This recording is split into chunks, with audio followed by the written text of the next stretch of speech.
Bismillahirrahmanirrahim. Alhamdulillahirabbil alamin hamdan katsiran thayyiban mubarakan fih kama yuhibbu rabbuna wa yarda wa asyhadu an la ilaha illallah wahdahu la syarika lah wa asyhadu anna Muhammadan abduhu wa rasuluhu la nabiyya ba'dah.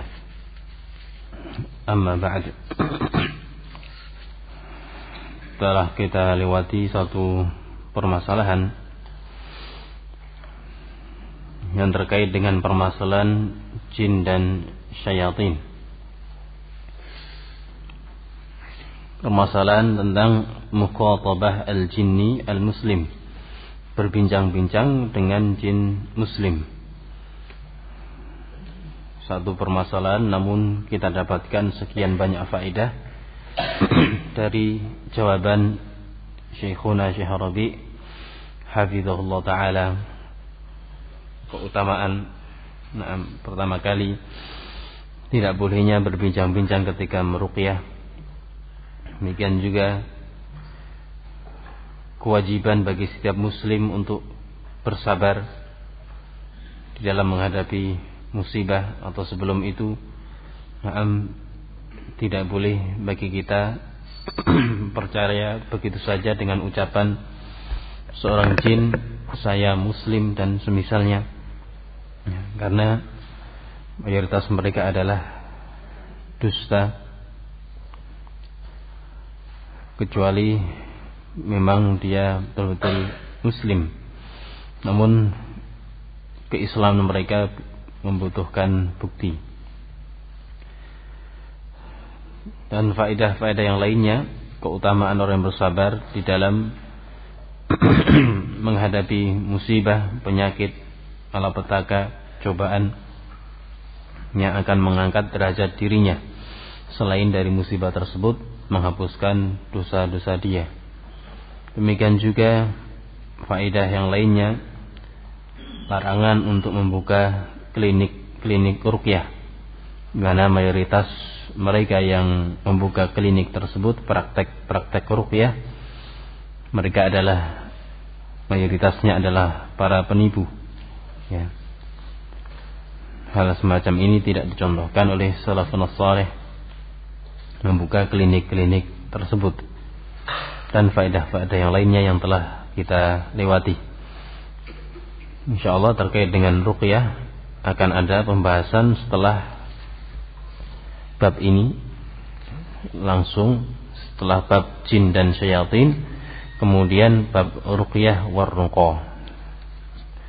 Ada sekian banyak pertanyaan terkait dengan ruqyah. InsyaAllah faedahnya kita akhirkan nanti terkait dengan ruqyah tersebut. Kita lanjutkan pada halaman 76 dari fatwa beliau hafizahullah ta'ala. Qala as-su'al, pertanyaan, hal min harajin aw junahin fil isti'anati bil jinni fil amri al mubahi wal maqbuli syar'an ilman annahu laysa hunaka amalu ayyi syirkin aw ma'siyatin ma'al jin. Perhatikan pertanyaan yang disampaikan kepada beliau dan bagaimana jawaban beliau, sang muallim, sang murabbi yang mengurusi urusan umat sedunia.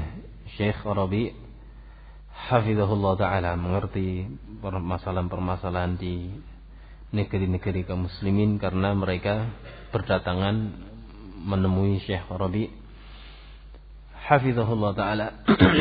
Beliau mengatakan di sini, sang penanya bertanya, hal min haraj ay ism, haraj junah bermakna isim, apakah ada dosa fil isti'anah, pada perkara al-isti'anah, memohon bantuan kepada jin dalam perkara yang mubah, perkara yang boleh, wal maqbul, dan diterima oleh syariat. Tanya, apakah ada dosa ketika seseorang meminta bantuan kepada jin untuk menyelesaikan perkara yang mubah, misalnya bantu mendirikan rumah.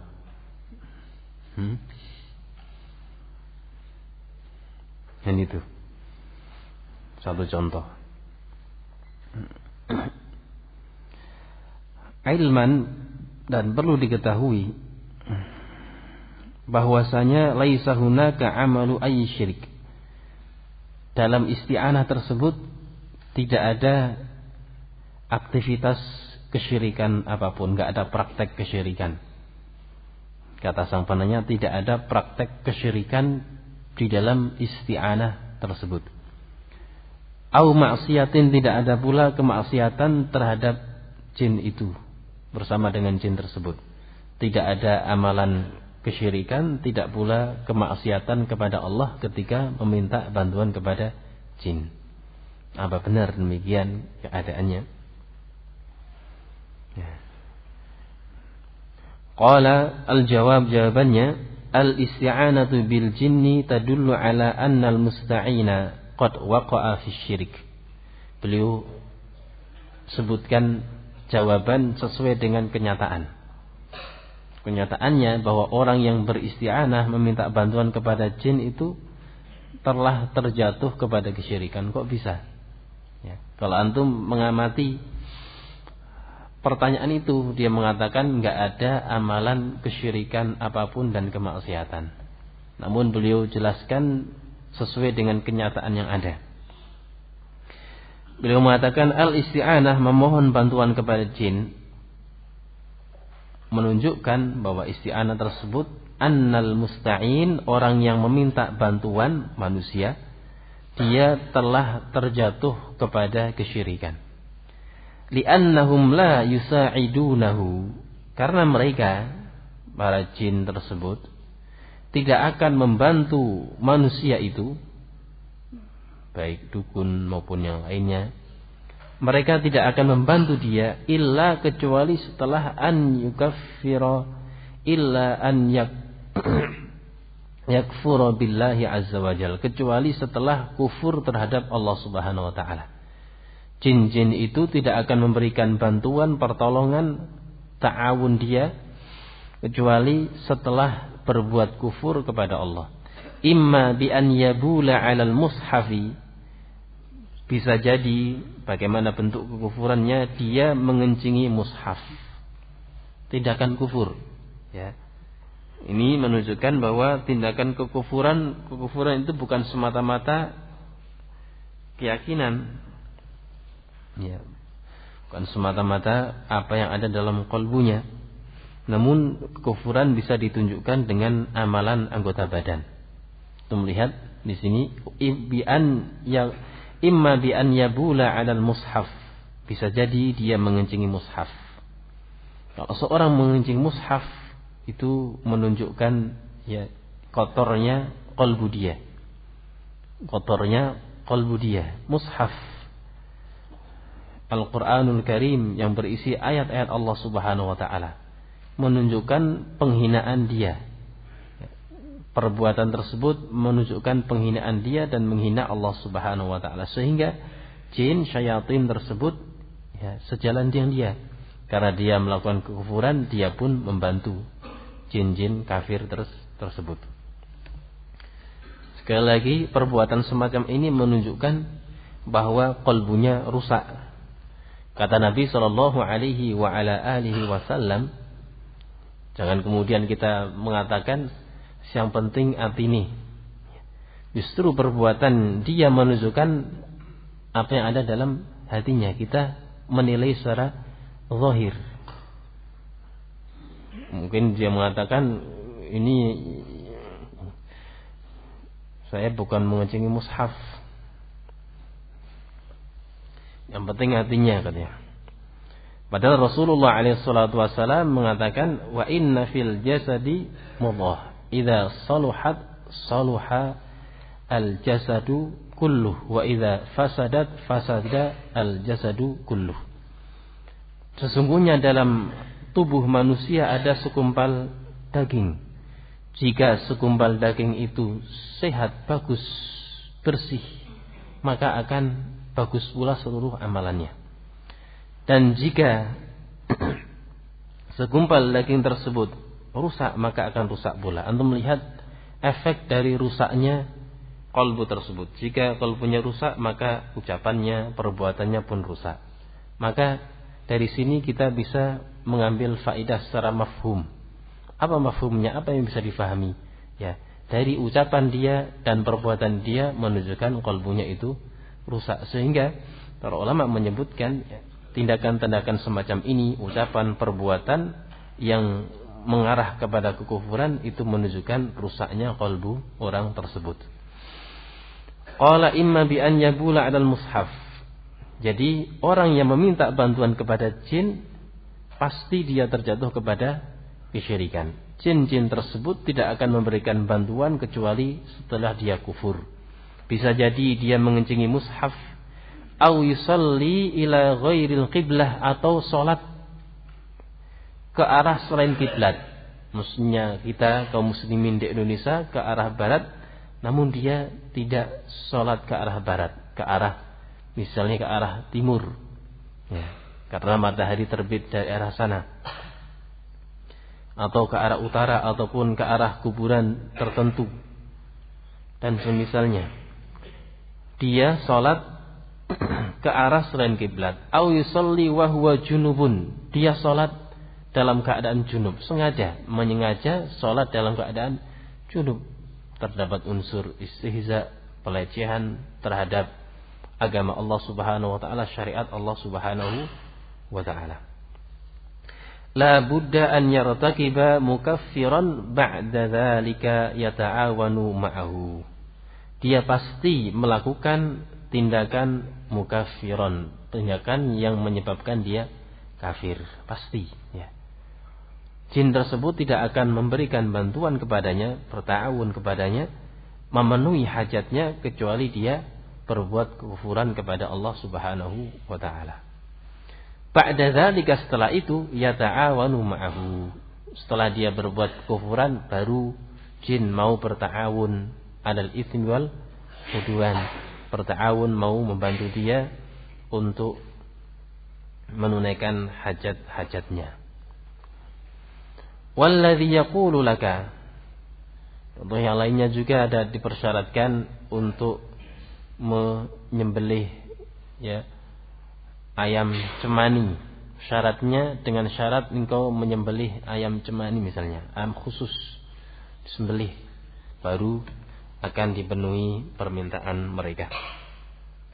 Qala walladzi yaqulu laka minal jinni ana muslim. Adapun alladzi yaqulu laka minal jin, yakni jin, adapun jin yang mengatakan kepadamu ana muslim, saya seorang muslim, saya itu jin muslim.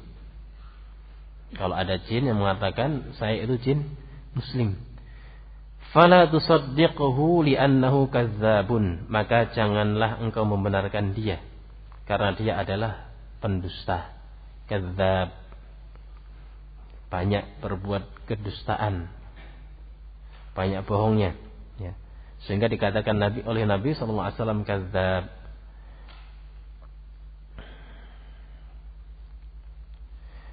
Fihim muslimun lakin isbatu imanihi yahtaju ila adillah. Fihim, di tengah-tengah mereka, di tengah-tengah jin itu ada dari kalangan kaum muslimin. Memang ada dari mereka kaum muslimin yang berdakwah, menyampaikan ya risalah Rasulullah SAW.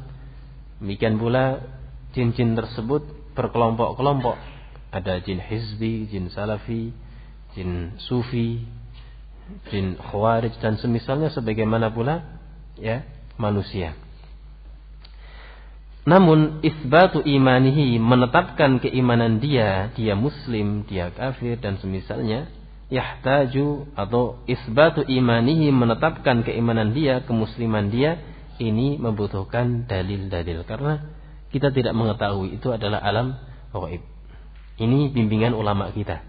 Untuk melihat bagaimana pertanyaan yang diajukan kepada beliau kemudian dengan jawaban yang sangat berfaedah. Ya, tidak ada seorang pun yang beristi'anah kepada jin kecuali dia terjatuh kepada kesyirikan. Qala as-su'al hal al-khawfu minal jinni yadkhulu fil khawfi at-tabi'i am la? Pertanyaan, apakah takut kepada jin termasuk dari takut tabi'i, takut yang bersifat tabiat, wajar-wajar saja? Amla ataukah bukan takut yang wajar yang diperbolehkan? Apakah takut kepada jin ini termasuk dari takut yang biasa, yang wajar, yang diperbolehkan atau tidak?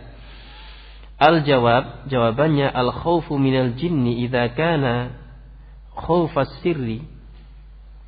Takut kepada jin, jika takut tersebut adalah takut khawfas sir, takut karena sesuatu, ada rahasia, perkara gaib, ya, yang distilahkan oleh para ulama khauf asir, takutnya seseorang karena sesuatu yang samar.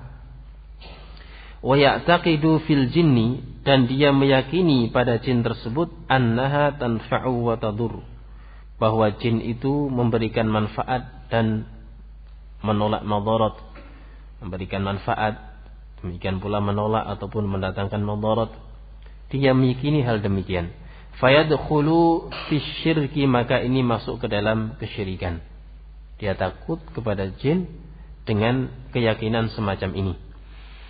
Qala Allah azza wa jalla wa annahu kana rijalun minal insi ya'udzuuna birijalin minal jinni fazaduhum rahaqa.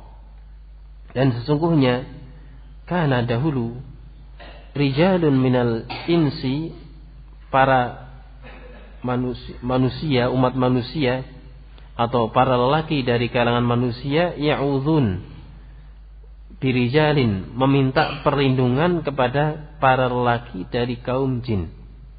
Jadi sebagaimana pula manusia, jin juga punya jenis kelamin laki-laki, ada laki-laki, ada wanita, memiliki anak keturunan. Fazaduhum rahaqa, maka jin-jin tersebut, para lelaki dari jin itu, zaduhum, menambahkan kepada para lelaki dari wanita, para lelaki dari manusia tersebut, rahaqa, rasa takut, semakin takut. Ya. Ketika manusia tersebut meminta perlindungan kepada jin, maka jin tersebut semakin menambahkan rasa takut, semakin terjatuh kepada kesyirikan kepada Allah Subhanahu wa ta'ala. Qala wa ghaliban, keumumannya al-khawfu minal jinni yadkhulu wallahu alam fi khawfil ibadah, yakni khawf sir tadi. Keumumannya takut kepada jin masuk, wallahu alam, masuk ke dalam jenis takut ibadah. Apa itu takut ibadah? Ya, takut yang disertai dengan pengerendahan, pengagungan, meyakini keyakinan semacam itu, tanfa' wa tadur, bahwa jin-jin itu memberikan manfaat ataupun menolak madarat. Li'annahu ya'taqidu fiha bi'annaha tadur wa tanfa'u. Ini definisi takut ibadah. Ya, khauf sir tadi. Karena dia meyakini bahwa pada jin-jin tersebut, jin itu tadurru wa tanfa', bisa menolak madarat ataupun mendatangkan manfaat. Bisa mendatangkan madarat pula, ya, bisa pula mendatangkan manfaat. Wala yamliku dzurra wan naf'a illallah. Tidak ada memiliki atau memiliki kemampuan mendatangkan kemadaratan ataupun manfaat kecuali Allah Subhanahu wa taala. Lal jinnu walal insu, bukan jin, bukan pula manusia. Ini yang harus kita yakini. Tidak ada yang mendatangkan madarat manfaat kecuali Allah Subhanahu wa ta'ala. Kemudian beliau berdalilkan dengan hadis yang masyhur yang disebutkan dalam kumpulan hadis Al-Arba'in An-Nawawiyah. Rasulullah alaihi salatu wasallam mengatakan, wa'lam, mengatakan kepada siapa ini? Wa'lam annal ummata law ijtama'at ala an yanfa'uka bi syai'in lam yanfa'uka illa bi syai'in qad katabahu Allahu lak. Kepada Abdullah bin Abbas radhiyallahu anhuma.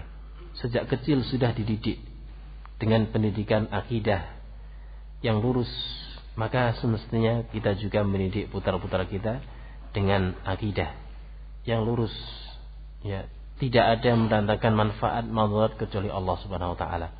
Sejak kecil sudah dididik untuk bertawakal kepada Allah Subhanahu wa taala. Sejak kecil sudah dididik dengan iman terhadap takdir Allah Subhanahu wa taala, sehingga anak tersebut tumbuh berkembang yakin akan janji-janji Allah Subhanahu wa taala. Beliau mengatakan, wa'lam annal ummata, ketahuilah bahwa umat manusia, law ijtama'at, seandainya mereka berkumpul, ala an yanfa'uka bi syai'in, untuk memberikan manfaat kepadamu, bi syai'in, dengan sesuatu pun, berkumpul seluruh manusia berusaha untuk memberikan pertolongan bagaimana engkau, ya, tidak mati ketika itu.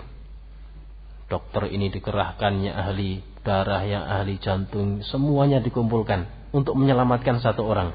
Ditunda 1 detik atau 1 menit, tidak akan bermanfaat. Seandainya umat manusia berkumpul untuk memberikan manfaat kepadamu, sesuatu pun, bisyai'in, ya, sedikit pun, lam yanfa'uka, mereka tidak akan memberikan manfaat kepadamu, illa bisyai'in, kecuali dengan sesuatu qad katabahu Allahu lak.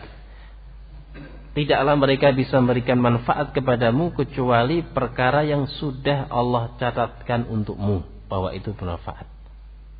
Ini pendidikan yang sangat mulia, menanamkan akidah untuk percaya kepada Allah, menggantungkan seluruh urusan kepada Allah. Tidak, ya, meyakini bahwa manfaat madarat itu dimiliki oleh manusia. Qala walau ijtama'u ala an yadurruka bi syai'in, dan seandainya mereka berkumpul bersatu padu untuk memberikan madarat kepadamu dengan sesuatu pun, satu madarat pun, lam yadurruka illa bi syai'in qad kataballahu 'alaik, tidak akan memadaratkan dirimu kecuali apa yang telah Allah tuliskan bagimu bahwa itu akan bermadarat. Kita melihat bagaimana kisah Nabi Ibrahim alaihissalatu wassalam, kisah yang masyhur, ya. Tidak bisa memadaratkan Nabi Ibrahim alaihissalatu wassalam, berusaha untuk dibakar hidup-hidup. Kisah gulam, ya, yang sering kita dengarkan dalam hadis Nabi sallallahu alaihi wasallam. Sang raja dengan mengutus bala tentaranya berusaha untuk membunuh dia, namun tidak bisa membunuh dia karena pertolongan Allah Subhanahu wa taala. Demikian pula kisah-kisah yang lainnya, ya, yang disebutkan dalam hadis-hadis yang sahih sebagai bukti akan perkara tersebut. Demikian juga kisah yang dialami oleh sebagian dari umat Nabi Muhammad sallallahu alaihi wasallam, dibakar hidup-hidup, nyata tidak terbakar. Terjadi zaman dahulu di Al-Yaman.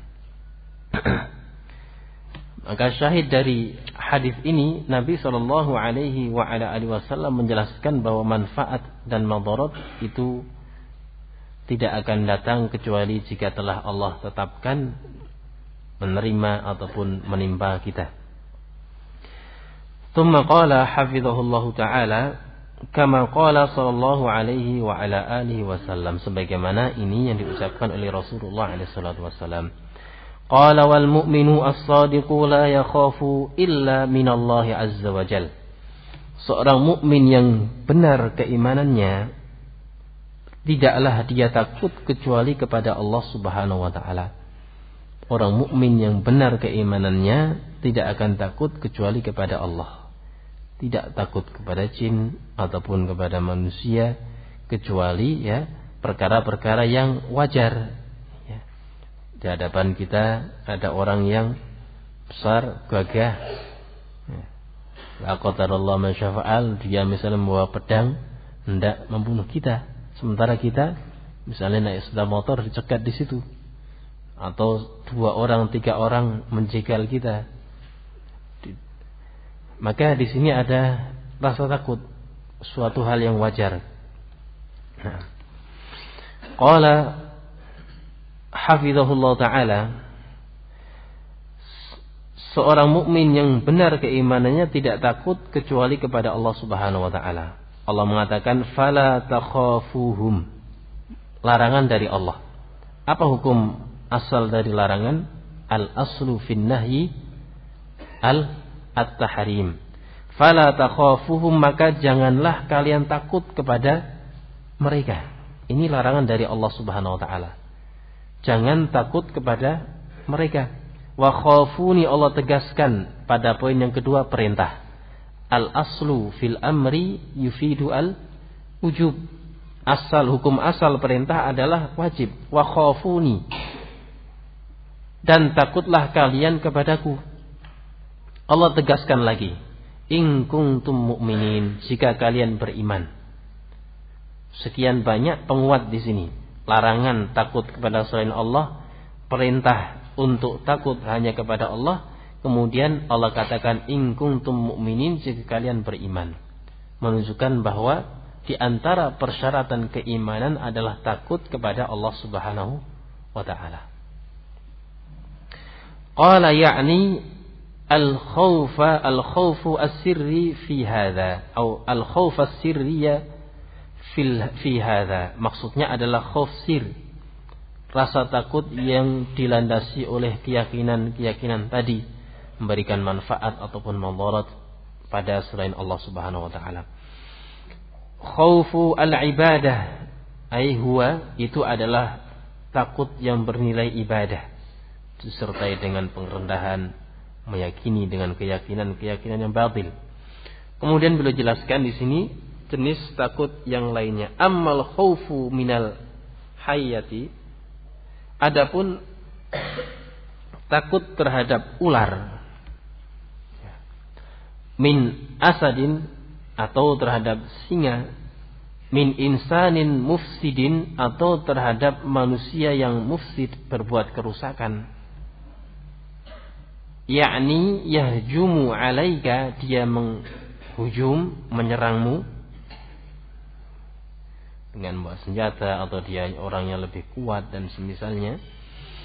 Yahjumu alaik, dia menyerangmu, walasta taqdiru ala muqawamatihi, sementara engkau tidak mampu untuk mengimbangi dia, enggak punya ilmu bela diri, tidak punya senjata dan semisalnya, sendirian. Engkau tidak mampu untuk mengimbangi, melawan dia. Fahadha khaufun jibiliyun la yadurru. Ini adalah khauf jibilli, khauf rasa takut tabiat, naluri manusia demikian. Ya. Dia lebih lemah, dia sendirian, musuhnya lebih banyak jumlahnya, ini merupakan hal yang wajar, takut. Karena secara perhitungan dunia, secara fisik dia kalah. Ini hal yang wajar.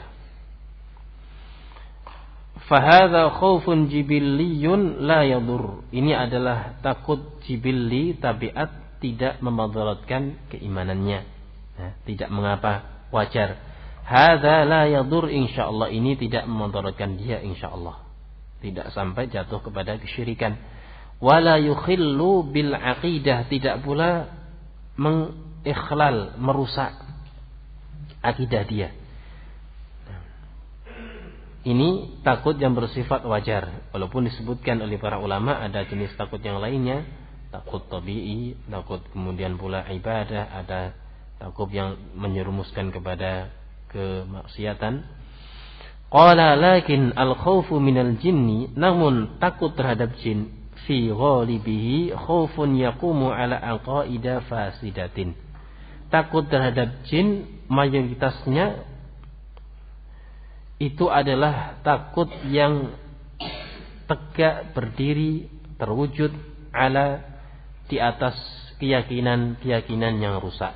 Takut kepada jin mayoritas ya terjadi disebabkan oleh akidah yang rusak. Sejak kecil sudah dicekoi dengan film-film horor misalnya. Ya. Sehingga ke belakang rumah takut. Masih di rumahnya sendiri, di rumah sebelah belakang sudah takut. Dan sendirian, khawatir ada jin yang mengganggu dia.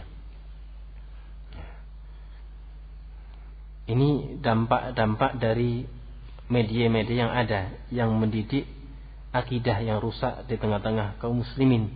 Ya. Sekian banyak anak sudah dewasa, tubuhnya keker, takut dia terhadap jin-jin tersebut. Qala ar-Rasul sallallahu alaihi wa ala alihi wasallam a'taka aslihatan. Kemudian beliau membimbing kita, membimbing kaum muslimin. Rasulullah sallallahu alaihi wasallam telah memberikan kepadamu aslihah, sekian banyak senjata, bukan satu. Cuman kita yang kurang lihai mungkin dalam menggunakan senjatanya. Senjata jika tidak mengerti tata cara memakainya, ya kurang berfungsi. Ya. Tangannya kurang kuat, tangan untuk mengayunkan pedang tersebut nggak kuat, atau diarahkan yang bukan pada tempatnya. Misalnya pisau dapur dipakai untuk motong apa? Besi, enggak mempan. Maka pergunakan senjata tersebut sesuai dengan ya kebutuhannya. Nih. Sehingga dijelaskan oleh para ulama untuk memperhatikan adab-adab dalam berdoa. Doa dari Nabi SAW jelas, namun terkadang mengapa tidak begitu ampuh? Karena orang yang berdoa, orang berdoa akidahnya kurang, dia kurang yakin kepada Allah, atau ada penghalang-penghalang yang lainnya, kemaksiatan, makanannya dari yang haram, pakaiannya dari yang haram, ya, hidupnya dengan penuh keharaman. Bagaimana doanya dikabulkan? Bukan doa tersebut. Ya. Demikian pula ruqyah. Orang yang meruqyah pun demikian. Ayat-ayat Allah Subhanahu Wa Taala dibaca, namun keyakinan dan keimanan orang meruqyah berbeda-beda. Ini akan berpengaruh terhadap keampuhan zikir dan doa tersebut. Maka kewajiban kita bagi kita semuanya adalah terus-menerus meningkatkan keimanan kita. Semakin tinggi keimanannya, maka semakin ampuh pula senjata-senjata yang telah disiapkan oleh Rasulullah Sallallahu Alaihi Wasallam berupa zikir pagi dan petang ataupun zikir-zikir yang lainnya dan doa-doa yang lain. Qala ar-Rasul sallallahu alaihi wasallam a'taka aslihatan. Beliau memberikan sekian banyak senjata. Dalam hadis yang masyhur namun hadisnya tidak sahih, ad-du'a silahul mu'min. Doa adalah senjatanya seorang mukmin. Walaupun hadisnya tidak sahih namun maknanya benar. Doa merupakan senjata bagi seorang muslim. Dalam hadis yang lainnya Rasulullah SAW la yuraddu al-qadar illa bid-du'a, bahwa tidak ada yang menolak takdir kecuali dengan doa.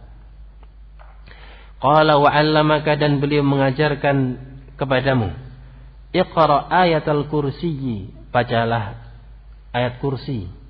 Iqra al-mu'awwidzati, bacalah al-mu'awwidzat. Surat Al-Falaq, demikian pula surat An-Nas. Sebagian ulama menggabungkannya dalam hal ini adalah surat Al-Ikhlas. Tuhsanu bi dzikrillahi atau tuhassinu bi dzikrillahi. Zikir-zikir tersebut, ayat-ayat tersebut akan membentengi, atau tuhsan bi dzikrillah, engkau terjaga. Tuhassan bi dzikrillah, engkau terjaga dengan zikir Allah Subhanahu wa taala. Yuhassinuka minhum, Allah menjagamu dari gangguan-gangguan tersebut, dari mereka, dari jin-jin itu. Ketika engkau memohon perlindungan kepada Allah. Istakhdim al-wasaila allati tuhassinuka minhum. Pergunakan fasilitas-fasilitas media-media, ya, yang dengannya media tersebut menjagamu dari mereka, wa min kulli anwa'il adza, dan dari berbagai jenis gangguan, minal hayati, dari berbagai jenis ular, al-afa'i semakna dengan hayat, ular-ular, ya, wal aqaribi, demikian pula dari kalajengking, wa min ghairiha, dan lain sebagainya, termasuk pula dari jin. Kemudian beliau mengatakan, a'udzu bikalimatillahi tammati min syarri ma khalaq.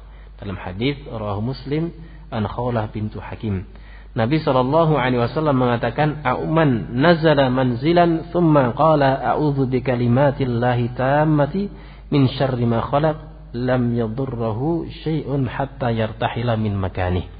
Kata Nabi SAW, siapa saja yang singgah atau turun di suatu tempat kemudian mengucapkan doa ini, aku berlindung dengan kalimat-kalimat Allah yang sempurna dari min syarri ma khalaq, dari kejelekan apa yang telah diciptakan oleh Allah.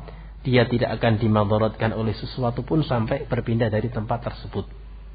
Min hadithi Khawlah binti Hakim rawahu Muslim. Dari hadis Khawlah binti Hakim rawahu Muslim, diriwayatkan oleh Muslim. Qala idza qultaha la ya'tika la jinniyyun wala hayyatun wala ghairiha. Jika engkau mengucapkannya, maka tidak akan mendatangimu seorang jin pun, tidak pula hewan, na'am, wala ghairuha, tidak pula yang lainnya. La yadurruka syai'un, dan tidak ada sesuatu pun yang memudaratkanmu. Wa hadza yakunu bi ikhlasin wa sidqin. Hal ini terwujud jika dia ikhlas dan jujur, ya. Jika dia ikhlas dan jujur, dan sangat banyak sekali faedah yang dirasakan oleh seorang yang senantiasa berzikir pagi dan petang, dijaga oleh Allah Subhanahu wa taala.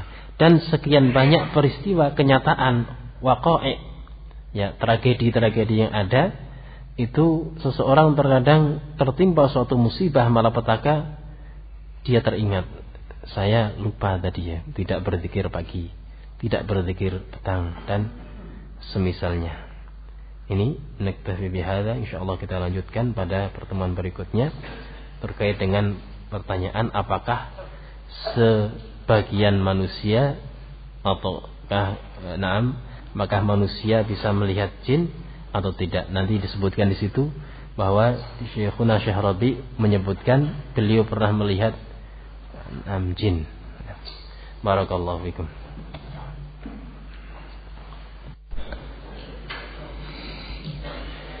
Ada yang tanya, apakah jin dan malaikat mengetahui apa yang terbetik dalam hati manusia? Jawabannya apa?